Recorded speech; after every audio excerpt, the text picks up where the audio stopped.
I think this is the area where leaders often make the most mistakes, failing to plan, so planning to fail. How do you design an executive role? How do you kind of think through that pre-search process before you start hiring? The first one is pretty obvious, which is the job description, but I always say you need to write it from scratch. The second element in the plan is what I call hunting grounds, where you are articulating what sort of experiences do you want this candidate to have had before. Do you have any tactics on how you make senior hires successful? I think a mistake that I see execs make is they come in too hard and too fast. The first piece of advice I give is let's agree a period of time where all I'm asking from you is listening and learning.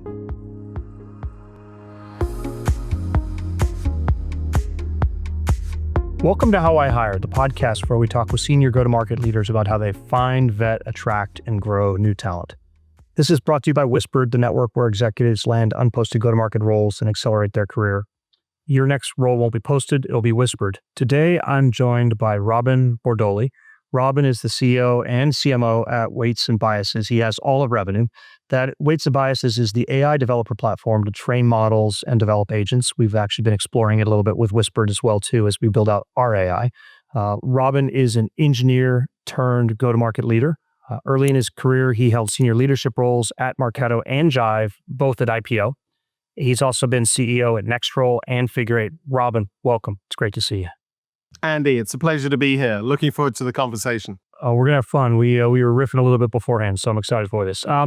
Robin, you've seen all aspects of go-to-market. You've managed all of them. Which do you think is the hardest to hire for? Oh, great question, Andy, to kick us off. I think I'll probably have to give two examples, not one. And they're both roles that I've sort of hired in the last sort of 12 to 18 months. So seeing how these roles are changing. The first would be a sort of VP of field engineering. And the reason that is hard, you're looking for a combination of sort of rare skills in one individual, which is deep technical acumen in the field that you're selling into, and then couple that with commercial savvy, right? And people tend to spike one or the other. And so finding that balance and that intersection, and someone that understands sort of, what it is to bring those two skill sets to bear and then build that organization in their image. So that's probably the first one. The second one, I think, is a VP of product marketing. And I think that one is hard, both because the role is hard as well, but I think it's probably product marketing is one of the functions that is least well understood by other functions, right?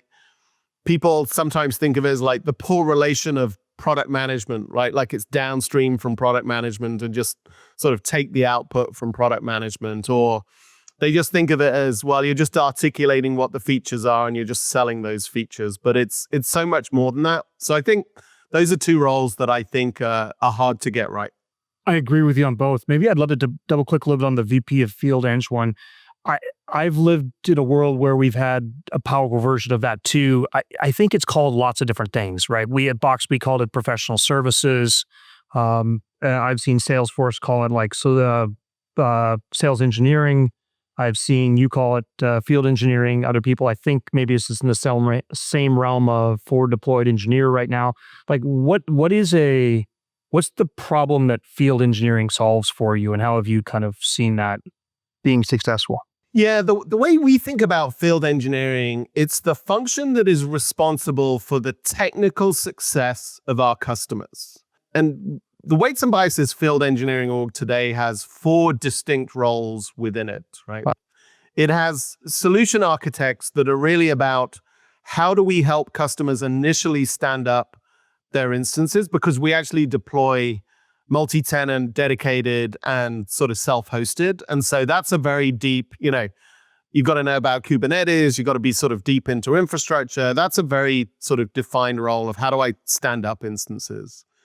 But then we have what we call ACEs, which is AI solution engineers, and we split those into pre-sales and post-sales. So, our product is a code-first product. It's not a UI-first product. And so the ability to demo the product, the ability to show it in multiple use cases and in a workflow. So we have, as we're trying to win customers, they're oriented one way. And then once we've closed customers, responsible for the technical success of those customers. And then the fourth role is, flavor of the month, right? Forward deploy engineers, right? FDEs, where we actually, we have a product called Weave, which is our second product that we actually, that's the product that AI teams use to develop and evaluate and monitor AI agents through the entire life cycle. So from development into production. And so this idea that we would sell Weave and then actually give you a forward deployed engineer that joins your team and actually helps you build the agent, right? That one is that you're not owning a book of business, a set of customers. You're like SEAL Team 6, right? You're coming in, I'm here for 6 weeks. I'm going to get you up and running, and I'm going to show you by doing, not by saying, and then I'm going to move on. I think it's important, like you have all revenue, which is so powerful for me, right? Like the ability to have this field eng team engage people and then make sure that they go all the way through success, as you kind of described at the beginning. Like it's not to close the sale, it's to make sure the customer's long-term successful. Exactly. We've got to align, from our perspective, there's a land, right? So winning new customers, then there's renewals and expansion. So how do you get them to use more of what they're already using? And then there's cross-sell, right? How do you get them to use the second and the third and the fourth product as well? So yeah, having one revenue org that's thinking about all of those motions, I think is critical. Otherwise, you make suboptimal decisions.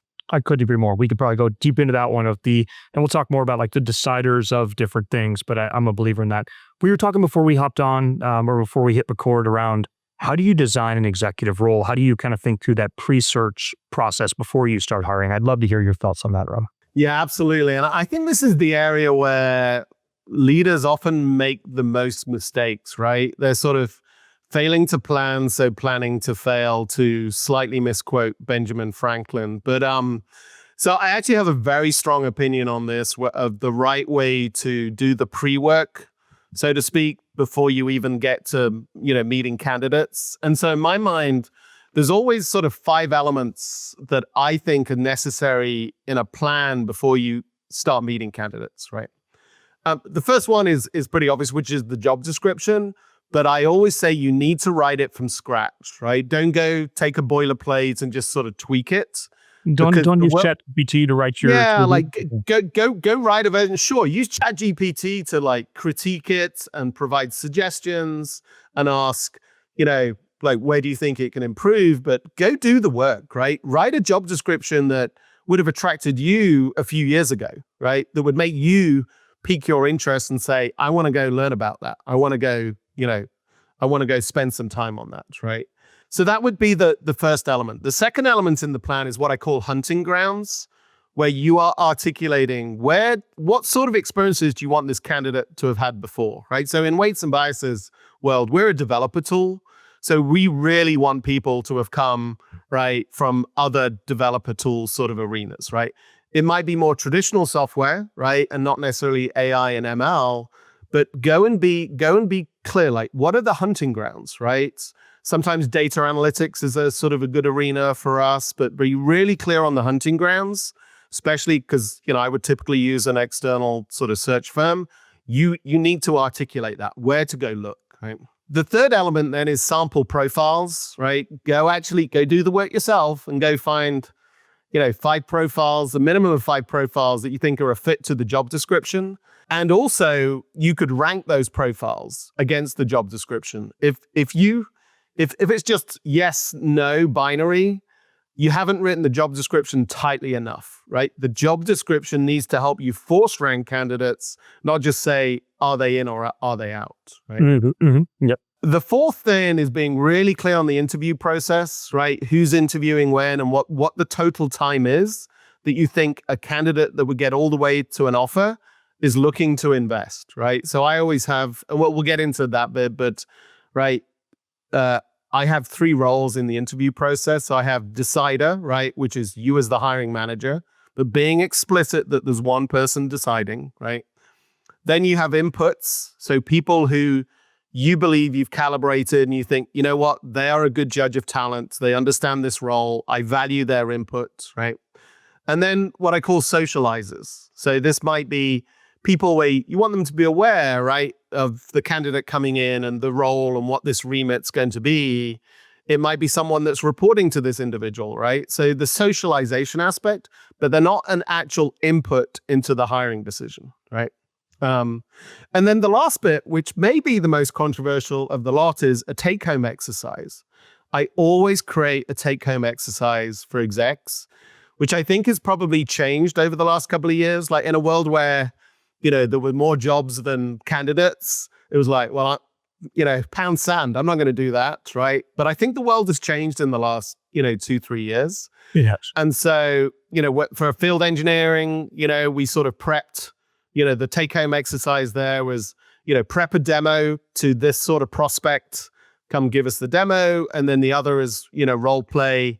Okay, imagine you're actually giving feedback to product about where you would improve, the product, right? So whether it's for VP of product marketing, VP of field eng, VP of revenue marketing, demand gen, take the time to go write a take-home exercise that is going to show to you how they think, how they communicate, how they synthesize as well. So those 5 components to me are they're non-negotiable. You've got to have them before you start looking at candidates. I love it. I mean, so many, whether they're in-house or external recruiters, you are their best dream, right? Because so many people are like, show me some candidates, I'll figure it out on the fly. And I've dealt with a lot of those people. So I love how structured you are. I'd love to dive into 2 of them in particular. One is the JD.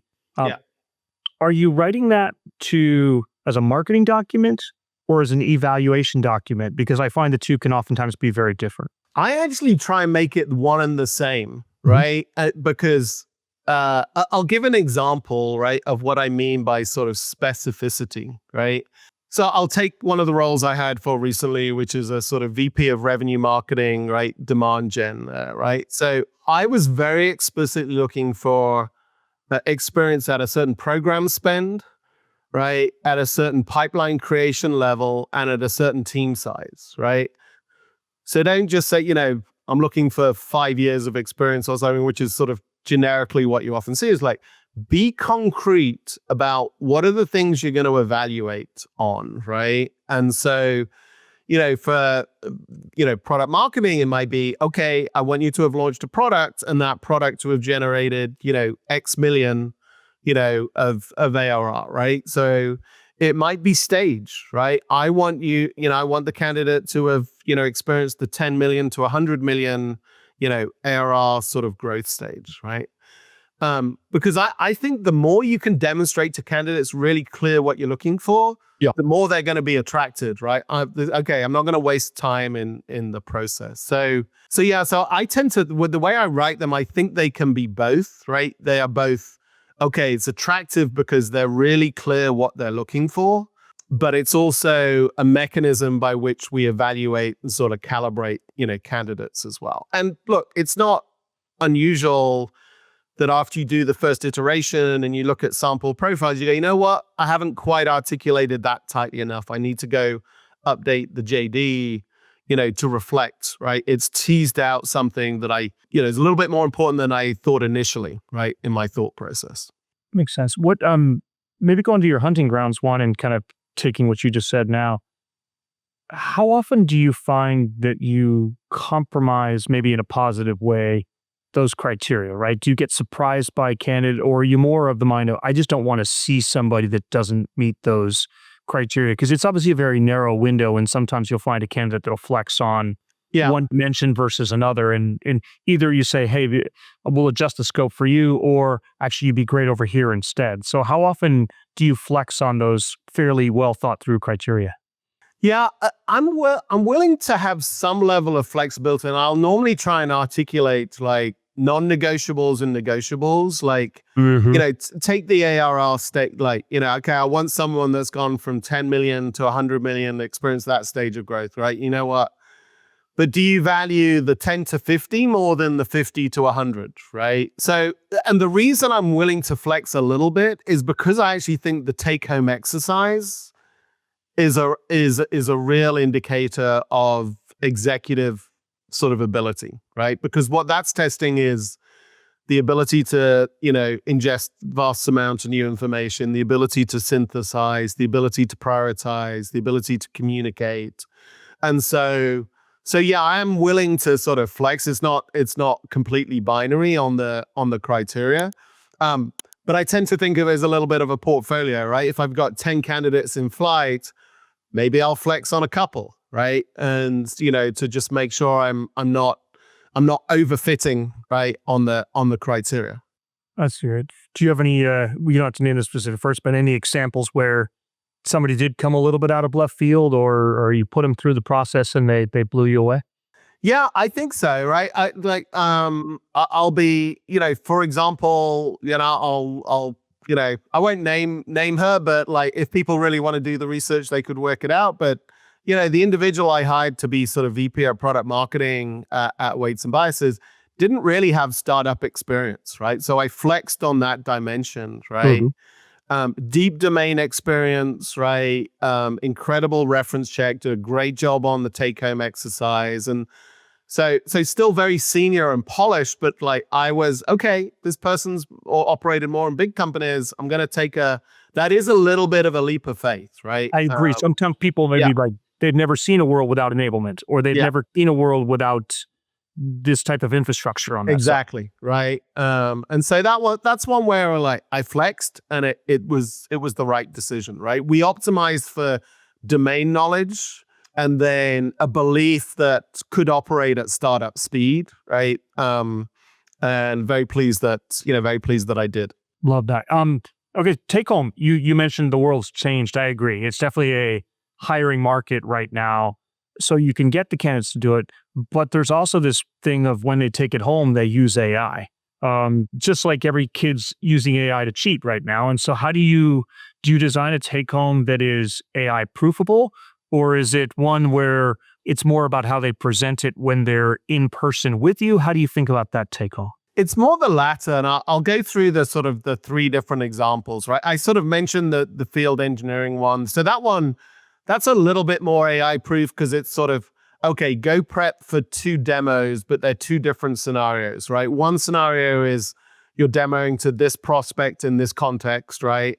And then the other scenario, you're giving feedback back to the product team based on your experience of the product and what worked, what didn't, what was confusing, etc. So that one's a little bit more proof. But let me take the other examples. So it's not here's a deck that I've done all the work with. I've done the study, right. But I'm on the hot seat when I'm in the room. And it's so the other two, like, so for VP of revenue marketing, demand gen, right? The take home exercise was you sort of give them a scenario where they're basically doing annual planning, right? And you give them enough, but it's relatively open-ended, right? Okay, here's the budget. Right, here are the geographies you're in. Here's the size of the sales team, right? Here's some, broad parameters which are roughly in line with our business, right? But not, completely 100% accurate, but close enough. And then you're asking them to sort of, it's a little bit of an open-ended question. So, okay, how would you organize your team and how would you organize the budget? And so there isn't really like one definitive answer, right? It's an open-ended question, and then you're looking for, how do they organize their thoughts? How can they understand trade-offs? How can they communicate it clearly? So that it's somewhat open-ended. And then the VP of product marketing take-home exercise, that was a sales positioning exercise, right? Where we gave them 3 scenarios. And the scenario is, okay, an A is about to get on a sales call with this scenario, with this context, and they come to you 10 minutes before the call, right? Here are the 3 questions they ask. How would you answer them, right? And again, it's more about, what information have they found? How are they structuring? How are they synthesizing? And then it's always the exercise. We give the guidance. It's normally a 1-pager. It's not bigger than that. You could spend an infinite amount of time on this, but you probably want to spend between 1 and 3 hours, right, for prep. And then you're going to come back and then we're going to have a live conversation, right? So that you decide, is it a Google Doc you write up? Is it a presentation, right? Is it just a live conversation that you want to lead us through? You decide, right? But 1 to 3 hours of prep and then 1 hour live conversation. I love that. Yeah, when we hired our head of enablement at Carta, I basically gave her 5 gong calls and said, listen to these. And at that point, when you see what comes back, you know if they know their craft or not. Yes, And I think exactly. that's what I'm assessing for. Yeah. Okay, so some point earlier you talked about external recruiters that you sounds like you use them a decent amount. Given how well you prep, I'm curious how you, because it's like you're handing them a lot of the work that they ideally want to do. In what circumstances and at what levels do you find you use external recruiters versus your in-house team, and how do you think? I always have a preference for external, right? And I've had good success there. And I think for sort of two reasons, right? I think the first is that the best candidates are by and large are passive.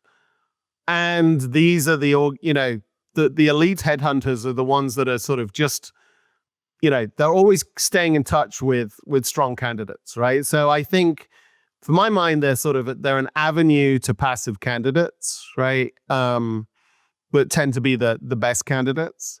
And then the second thing is, I think it's also quite helpful for the candidates to almost have this like arm's length sort of guide through the process, right? So that they feel there's, that headhunter at some level is the candidate's, advisor and can play a role. And I think sometimes that can be helpful as well as they're trying to come to a very sort of considered decision. But what I don't do is outsource the process, right? So I really think it's a mistake to outsource the process, because at the end of the day, you're hiring this individual, you're building a very deep bond with this individual. You're going to win together and you're going to lose together, and you can't outsource that, right? So it's not to outsource the process, it's to find really high quality candidates that are passive, that fit what you're looking for.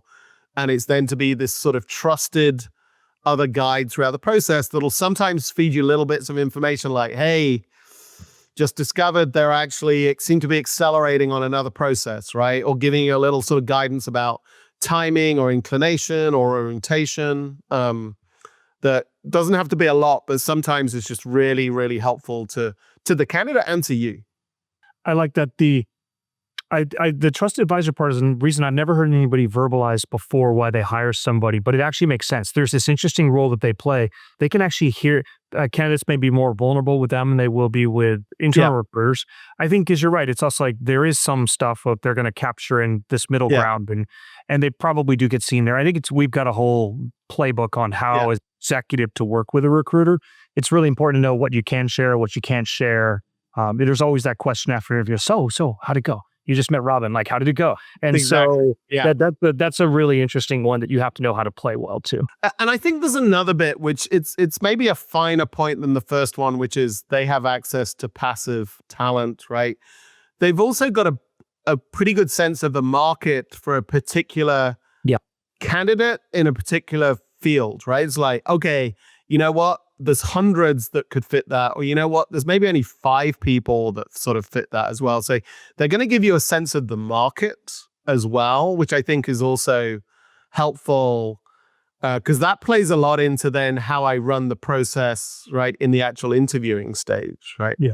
Okay, so I'd love to deep dive into the best candidates are passive. Yeah. I think on the overall margin, yes, there's a lot of active candidates that are desperate, and you'd almost have to remove those. But tell me more of why you believe the best candidates are passive, removing all the active, unqualified candidates from the mix. I think there's sort of 2 reasons for that, right? I think the moment we're in right now feels like a very, singular moment in sort of the technology industry, right? Where we're going through this massive shift, right? And I don't think it's anything like we have experienced previously, right? Yeah. Meaning it's not like cloud, it's not like mobile, it's not like social, right? It's more like when the world got electricity, right? And the societal shift, right? How much it changed where people lived, right? How they traveled, right? The work that they did, right? How they viewed the world, right? And so I think by and large, right, talent wants to be in market, not like sitting on the sides, sort of taking a break, right? Just sort of looking. So I think that's one reason. And then I also think the best talent tends to sort of, manage their terms, right? They're like, okay, if I'm truly great, I can sort of dictate when I leave an organization, meaning I've mentally decided I'm sort of going to exit this organization, but I'm going to do it in a professional and measured way. So I'm sort of, I'm on a 6-month, transition out, and I'm going to leave in a very graceful way, right? And, my team's going to be intact, and it's not suddenly 2 weeks notice and I'm out the door.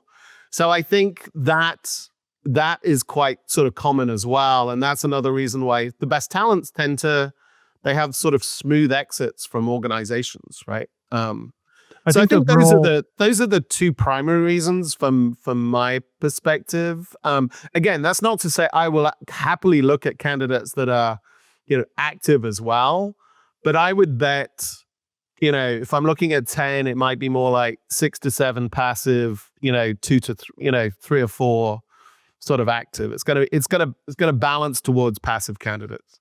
I like that. It's a very well-reasoned, thoughtful approach. I think the challenge I do see with some people is good candidates that make, through the fault of their own, i.e. they punch themselves in the face or they got punched in the face with a bad CEO selection or a bad leader. Yeah. And those ones I just really feel for, right? Because look, I've been an active candidate as well myself, right? So I've been active, I've been passive, right? I sort of see both sides of it. But yeah, again, when I come to the portfolio approach, it's probably 2/3, 1/3 passive versus active, right?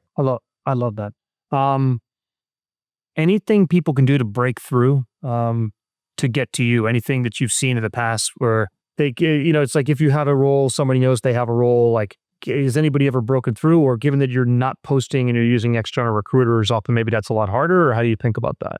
Yeah, the short answer is no, right? It's either someone that I know in my network and I've actively reached out, right? I mean, there have been folks that have come through my network, right? So folks will, folks in my network will quite often know, oh, Robin's looking for a VP of field eng, right? And so that's really the only time that candidates have sort of broken through, where it's a trusted referral. And I will give, 3-5 people in my network that I think may have visibility into the sort of talent pools I'm trying to access. But it's rarer than you think, right? I agree. I think the challenge we see a lot of these times is people are like, oh, it's VP of Eng. I've been VP of Eng at a completely unrelated company at a different size. Right. And it's like, then I should apply for this role. And then that unfortunately gets everyone's guards up. And I think this one click applying and all this stuff has really made it so people do the unposted or the whispered roles. Well, let's shift over to interview process, Robin. I know you and I were talking a lot about that. I think we have a very similar view on like the decider concept, but why don't you walk through like how you think about the roles in an interview process? Yeah. So let me first of all talk about, the full sort of end-to-end process. In my mind, there's 3 rounds, right, in an interview process, right? And each one of them has got like an A and a B, right? So round 1 is entirely with me, right? Mm-hmm. Yep. First round, I always have a full hour with a candidate. It's never less than an hour because it needs to go both broad and deep. And then I always leave that one with, okay, the goal of that first meeting is for the candidate and I to each answer the question, do we want to continue the conversation? It's the only goal, right? And be explicit up front that that's the goal. And then the second part of round 1 is another time, another chunk of time with me, right? Go away and think about, do you want to continue the conversation, right? So that's sort of round 1, and that's typically 2 hours of investment, right, from the candidate's perspective, right? Round 2 then is really the critical sort of decision-making round where my inputs, right? So that might be 3 or 4 folks that I trust and I'm calibrated on the ability to evaluate this role. And so that might be another 3 hours, right? 3-4 hours. And again, I'm getting their sort of feedback. So that's sort of round 2A. And then 2B is the take-home exercise, right? You take the exercise, you go do 1 to 3 hours, and then you're going to come back in, you're going to meet with me as the decider and then the inputs, right? So you're going to have a live group discussion on that, right? And then for me, that's the decision-making. At that point, right, you're sort of moving to offer, right? But if you think about the time that a candidate's now invested, right, they've invested 9 hours or so, right, to get to that point. So I am giving the candidate guidance up front, right? After the out, like, do you want to continue the conversation? Do you want to move forward? I'm sort of giving them guidance. Look, to get to an offer is this sort of level of investment. So, if you're not willing to make that investment, you probably shouldn't take the next step, right? I think that's a really good way to say it and to articulate it, and also to know how long the process is. I think a lot of candidates, maybe the recruiter says them, but it sounds like you actually may communicate that in your get to know you. I think it's just really critical. That's what I mean by owning the process is, right, understand, everyone's scarcest resource is time. So be respectful from the candidate's perspective, be respectful for the people that are your inputs, right, that are participating in this, right? So that's the sort of and then the third round is what I call socializers, right? The 3A is socializers. So this is the point where the candidate knows you're moving to offer and you go, hey, look, we've got everything we need to make a decision. You might want a few other inputs, right? So, so you may want to meet members of the team that you're going to managing, right? Or there may be a critical, I'm VP of Field Eng. I actually want to meet, VP of Product, right? Who wasn't one of the inputs, right? There may be some other, because you're asking, have you got all the information you need to be ready to make a decision? I don't want to put an offer in front of you if you're not yet at that point, right?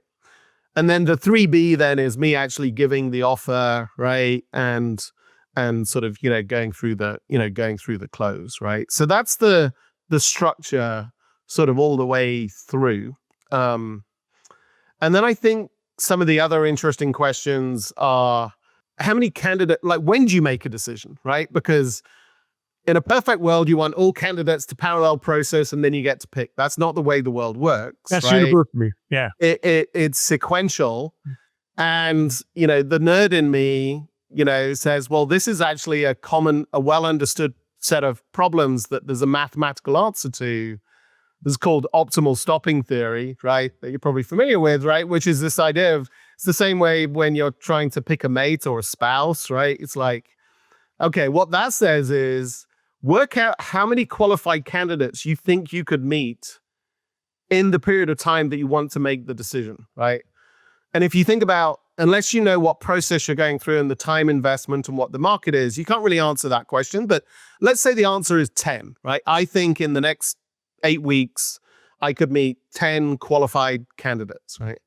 What optimal stopping theory says, well, the optimal strategy then is it's actually 1 over the natural logarithm, right? So it literally say 37% of the total you're going to meet with those and then work out who's the best out of that first batch and then continue and then pick the next best that's better than the best in that first batch, right? And so now broadly, so if I think it's a really hard role and I think, maybe I'm going to only meet 6 candidates, then that's sort of meet 2, calibrate there, and then, make a decision on the next best one. Now, I'm not so,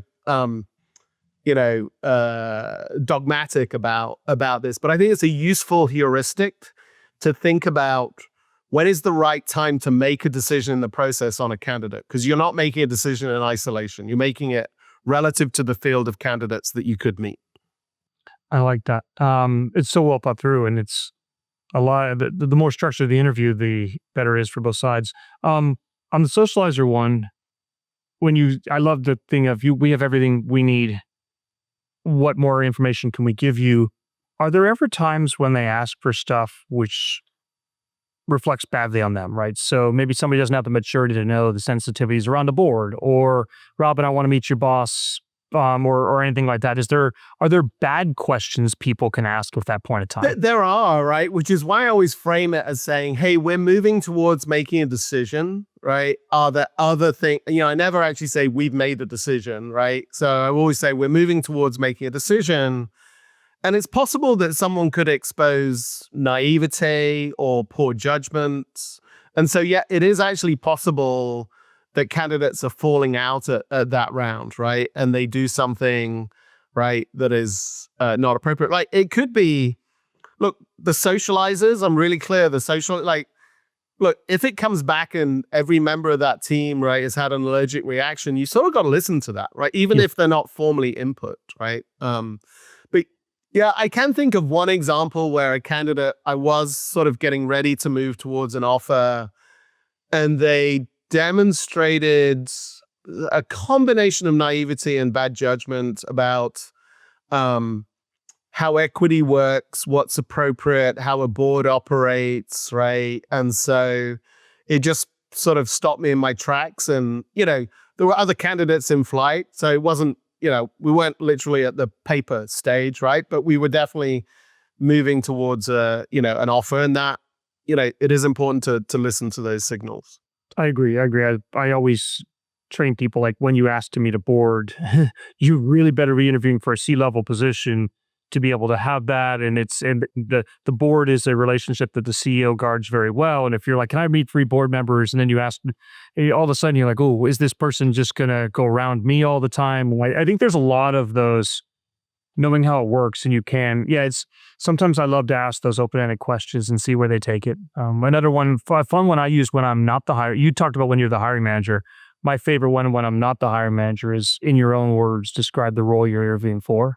And a lot of people will take themselves out by blathering on too long or describing a role which is not the one that I envision and have aligned with the hiring manager that works for me. And so I think there's a lot of those, let's give them a little rope and see if they know how to use that rope. I have a very similar question, actually. So one of the reasons why I say it's a minimum of an hour in that first meeting is there are 3 questions I always ask that can really sort of, that are always my go-to for executive hiring, right? The first one is to test self-awareness. So I actually use the analogy to say, imagine you and I hadn't met yet, right? But we were scheduled to meet tomorrow, right? And this evening I go to a drinks party, and it turns out at the drinks party, there's lots of people there that know you well, right? They went to college with you, they volunteered with you, they've worked with you, right? Their parents, right, where your kids go to school, right? There's a set of people there that know you well, and I end up having a set of conversations, right? What are the adjectives that would show up most frequently in that set of conversations, right? Like, what are the 4 adjectives?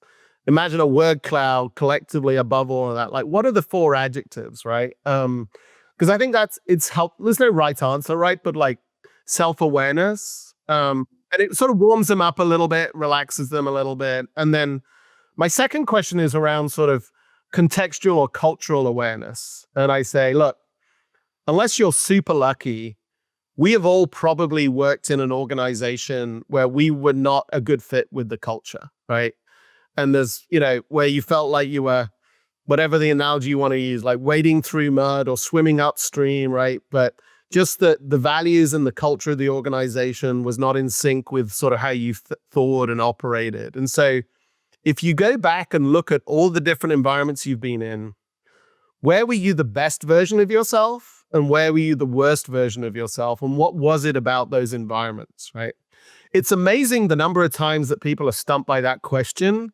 And it's almost like they're thinking of themselves on an island, right? So they haven't sort of got enough awareness of their environment or the culture that they're operating in. I like that. I always ask, where have you done your best work with no explanation? And I love to see where they go, but I'm missing the worst version part, which you kept. And then the last question is the one that's very similar to yours, the one you mentioned of, in your own words, describe this role, which is, I say, hey, look, can you describe what your perfect role looks like and what are the characteristics, what are the criteria you're going to use to make a decision, right?